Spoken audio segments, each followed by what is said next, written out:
महागठबंधन की ओर से CM face कौन होगा, तेजस्वी यादव या कोई और? आखिर बृहस्पतिवार को जिस दिन महागठबंधन की बैठक आरजेडी कार्यालय पटना में हुई, उस दिन सीएम फेस डिक्लेयर क्यों नहीं किया गया तेजस्वी यादव को? ये बहुत सारे सवाल लोगों के मन में जूझ रहे हैं। नमस्कार, मैं हूं अनूप श्रीवास्तव। इसी बात पर चर्चा करेंगे कि महागठबंधन की बैठक में आखिरकार तेजस्वी यादव को सीएम का फेस डिक्लेयर क्यों नहीं किया गया? क्या इसके पीछे कांग्रेस का कोई दबाव है या कांग्रेस की कोई रणनीति है? क्या महागठबंधन में सीएम के फेस को लेकर कोई पेच फंसा हुआ है?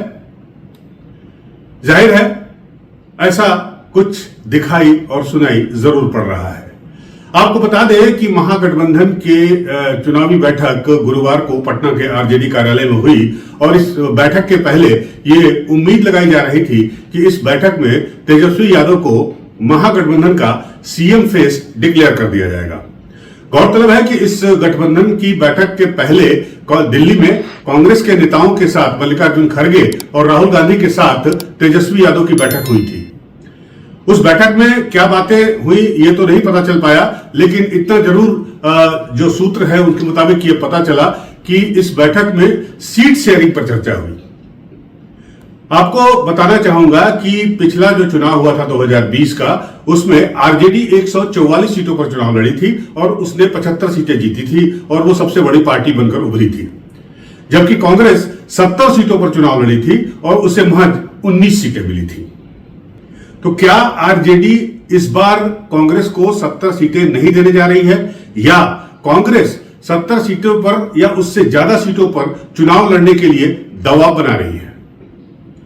निश्चित रूप से कोई न कोई पेच तो फंसा हुआ है, जिसकी वजह से तेजस्वी यादव को इस बैठक में सीएम फेस नहीं चुना गया या डिक्लेयर नहीं किया गया। अब अगली बैठक कांग्रेस के दफ्तर में 24 अप्रैल को होगी। क्या उस बैठक में तेजस्वी यादव को डिक्लेयर किया जाएगा सीएम फेस? यह भी एक बड़ा सवाल है।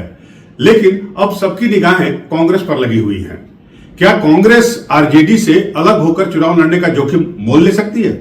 आपको बता दें कि 2010 का जब चुनाव हुआ था और नीतीश कुमार जब दोबारा प्रचंड बहुमत से सत्ता में आए थे बिहार की राजनीति में और मुख्यमंत्री पद की शपथ ली थी, उस वक्त आरजेडी और कांग्रेस इन दोनों ने अलग अलग चुनाव लड़ा था और उस वक्त आरजेडी को महज 22 सीटें मिली थी और कांग्रेस को केवल 4 सीटें मिली थी। उसके बाद से दोनों एक दूसरे के साथ मिलकर चुनाव लड़ रहे हैं। पिछले चुनाव में आरजेडी ने इनको यानी कांग्रेस को 70 सीटें दी थी और 70 सीटों में कांग्रेस महज 19 सीटों पर ही परफॉर्म कर पाई और मतलब विजयी हुई और उसका स्ट्राइक रेट महज 26-27% था। जाहिर सी बात है कि आरजेडी इस बार कांग्रेस को 70 सीटें देने में 10 बार सोचेगी। लेकिन सवाल इस बात का भी है कि अगर कांग्रेस ने यह फैसला किया कि वो चुनाव अलग लड़ेगी तो कहीं नुकसान 2010 वाला ना हो जाए, क्योंकि पिछले चुनाव में जब ये तीनों साथ लड़े थे, कांग्रेस, आरजेडी और वामपंथी दल, तब बहुत बम्पर सफलता इनको मिली थी और महज कुछ सीटों की वजह से सरकार बनाने में महागठबंधन फेल हो गया था। जाहिर सी बात है आरजेडी इस बार ये जोखिम मोल लेने से कतराएगी, लेकिन साथ ही साथ उसे इस बात का भी खतरा है कि अगर वो 70 सीटें कांग्रेस को देती है तो उसे बड़ा नुकसान झेलना पड़ सकता है।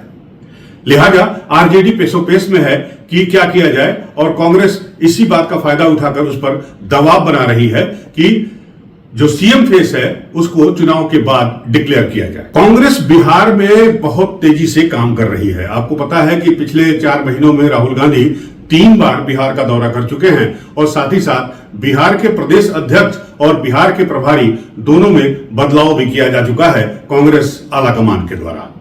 जी हां, राजेश राम को नया प्रदेश अध्यक्ष चुना गया है और साथ ही साथ कृष्णा अल्लावर्रू को बिहार का प्रभारी बनाया गया है, जो राहुल गांधी के करीबी माने जाते हैं।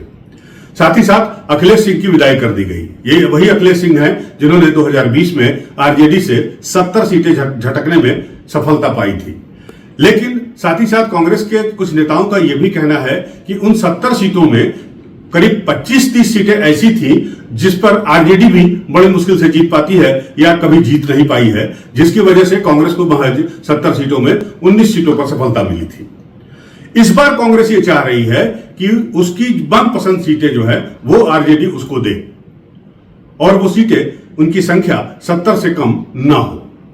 तो क्या इस बार कांग्रेस इसके लिए तैयार होगी, ये देखने वाली बात होगी, क्योंकि इस बार जो कांग्रेस के प्रभारी है या कांग्रेस का प्रदेश अध्यक्ष है वो आरजेडी के नजदीकी नहीं है। अखिलेश सिंह को जो है लालू प्रसाद यादव का नजदीकी माना जाता था। सवाल यह भी है कि वामपंथी दल जिन्हें पिछली बार अच्छी खासी सफलता मिली थी और उनको कितनी सीटें अलॉट की जाएगी, क्योंकि अगर कांग्रेस इस तरह का दबाव बनाती है तो साथ साथ वामपंथी दल भी इसके लिए दबाव बनाएंगे, प्रेशर बनाएंगे कि उन्हें ज्यादा सीटें अलॉट की जाए। सबसे बड़ा एग्जाम्पल भोजपुर का है, और जहां पर आरके सिंह जैसी शख्सियत को पिछले लोकसभा चुनाव में सीपीएम के द्वारा, वामपंथी दलों के द्वारा हार का सामना करना पड़ा था। जाहिर सी बात है, इस सफलता से जो वामपंथी दल है वो काफी उत्साहित है, और निश्चित रूप से अगर कांग्रेस कोई दबाव या प्रेशर टैक्टिक्स अपनाती है तो वामपंथी दल भी इससे पीछे नहीं हटेंगे। अब सबकी निगाहें 24 अप्रैल को जो बैठक होगी पटना में, कांग्रेस की बैठक, कांग्रेस के दफ्तर में महागठबंधन की, उस पर नजरें बनी होंगी और उसमें यह तय होगा कि नहीं कि तेजस्वी यादव को मुख्यमंत्री पद घोषित किया जाए या नहीं, इस पर निगाहें सबकी बनी हुई होंगी, क्योंकि कांग्रेस ने अभी तक खुलकर तेजस्वी यादव के सीएम फेस बनाने पर कोई बात या खुलकर बयान नहीं दिया है। जाहिर सी बात है, इस बात को लेकर आरजेडी में भी छटपटाहट है, लेकिन दोनों ही दल एक दूसरे पर निर्भर हैं, क्योंकि उन्हें याद आ रहा है 2010 का चुनाव जब वो अलग अलग लड़े थे और उस वक्त उन्हें काफी बड़ी मुंह की खानी पड़ी थी। बिहार में चुनाव अक्टूबर नवंबर में होने वाले हैं, लेकिन सियासी गर्मी अभी से महसूस हो रही है। दौरे पर दौरे हो रहे हैं, नेताओं के दौरे हो रहे हैं, मंत्रियों के दौरे हो रहे हैं, एनडीए के बड़े नेताओं के दौरे हो रहे हैं, साथ ही साथ तेजस्वी यादव रोज नए नए हमले कर रहे हैं नीतीश कुमार पर और नीतीश कुमार की सरकार पर। ताजा हमला उन्होंने किया है कि नीतीश कुमार की सरकार योजनाओं के लिए जो फंड आवंटित कर रही है उसमें कमीशन का खेल चल रहा है।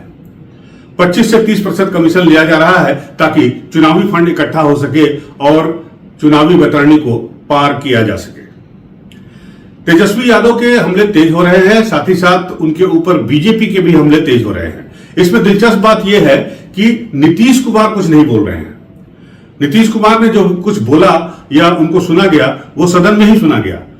बाहर वो पत्रकारों से कम बात कर रहे हैं। पत्रकारों के द्वारा अगर कोई सवाल पूछा भी जा रहा है तो उस पर वो जवाब नहीं दे रहे हैं।